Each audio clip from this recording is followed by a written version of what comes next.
Oke, pada video kali ini saya akan membahas materi tentang probabilitas dari regresi linier. Pasti kalian bertanya-tanya, regresi linier? Apa ada kaitannya dengan video materi yang sebelumnya? Tentunya pasti ada. Oke, nah filosofi data energi dalam operasi pembangkit listrik, angka bukanlah sekedar entitas statis. Angka adalah bahasa yang digunakan mesin untuk berkomunikasi dengan kita. Analisis regresi membantu kita menerjemahkan komunikasi tersebut menjadi strategi operasional yang cerdas dan terukur. Pada video kali ini saya akan membahas 4 poin, yaitu konsep dasar, metodologinya, studi kasus, dan optimasi. Nah, pasti kalian tanya-tanya, dari awal udah bilang regresi, apa sih regresi itu? Regresi itu metode statistik yang digunakan untuk mencari garis yang terbaik mewakili pola umum dari serangkaian titik data, tidak seperti interpolasi teman-teman. Nah, regresi itu tidak mengharuskan garis melewati setiap titik, melainkan menangkap tren keseluruhan di tengah gangguan atau noise.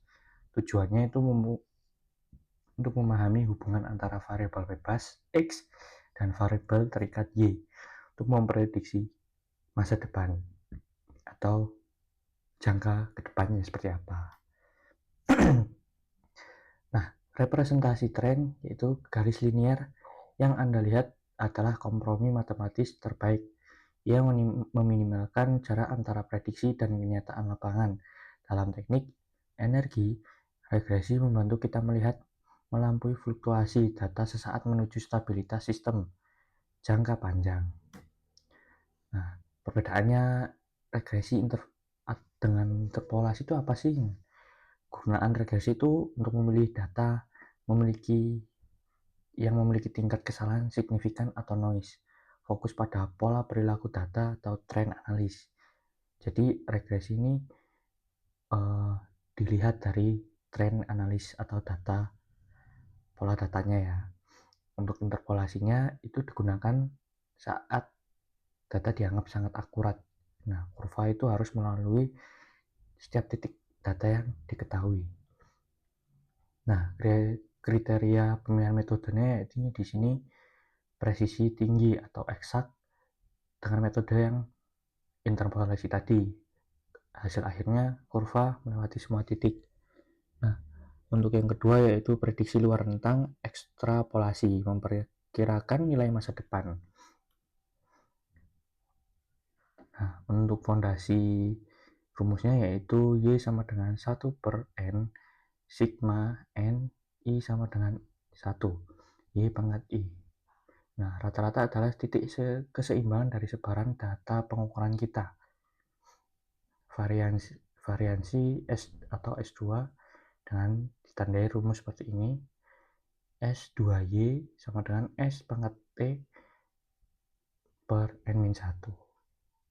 Untuk metode kuadrat terkecil, rumusnya EY sama pangkat I dikurangi A pangkat kosong tambah A pangkat 1 kali X pangkat I.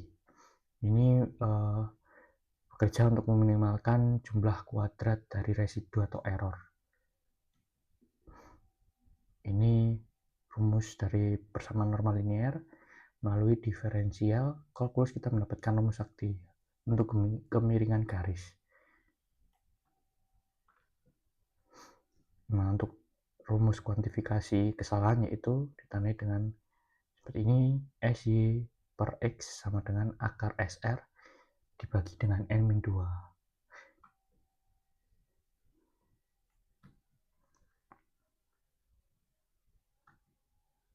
Nah, lanjut linearisasi persamaan. Terkadang alam bekerja dalam pola eksponensial atau logaritmik yang harus meluruskan data agar bisa menggunakan regresi linier. Nah, ditandai dengan eksponennya yaitu AEBX diubah menjadi INY sama dengan IN A plus BX.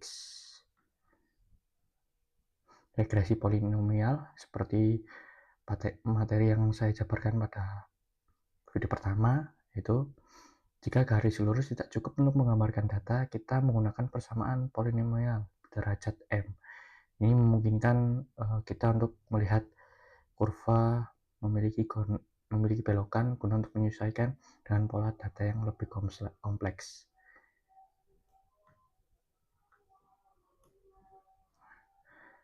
Nah, analisis tren operasi yaitu regresi memungkinkan kita untuk melihat apakah performa mesin sedang mengalami degradasi atau peningkatan setelah pemeliharaan.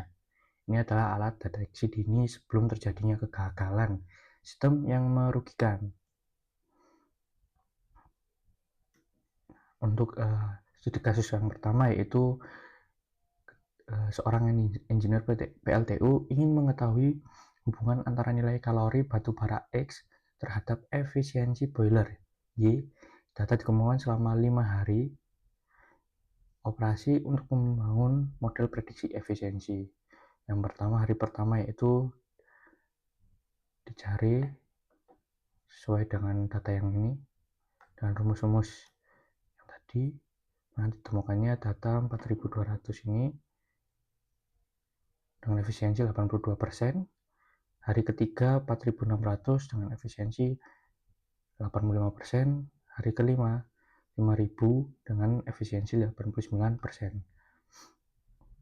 Lalu pengerjaannya yaitu masukkan dengan menggunakan rumus sigma X tadi. Ditemukannya hasilnya seperti ini ya guys.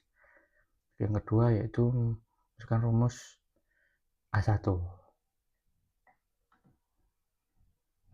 Hasilnya yaitu Y sama dengan 46,3 ditambah 0,0085 X dengan setiap kenaikan 100 kilokalori atau kilogram kalori batu bara, efisiensi boiler akan meningkat sekitar 0,85%.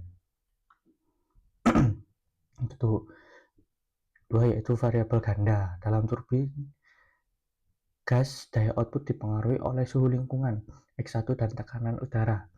Kasus ini diselesaikan dengan regresi linear ganda untuk mendapatkan model yang lebih komprehensif. Data pengamatan kasus kedua yaitu suhu pertama dengan tekanan 1,0, 35 dengan tekanan 0,8.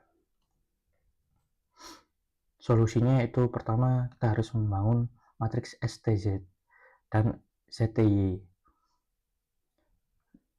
Kedua, lakukan inversi matriks atau menggunakan cara eliminasi Gauss.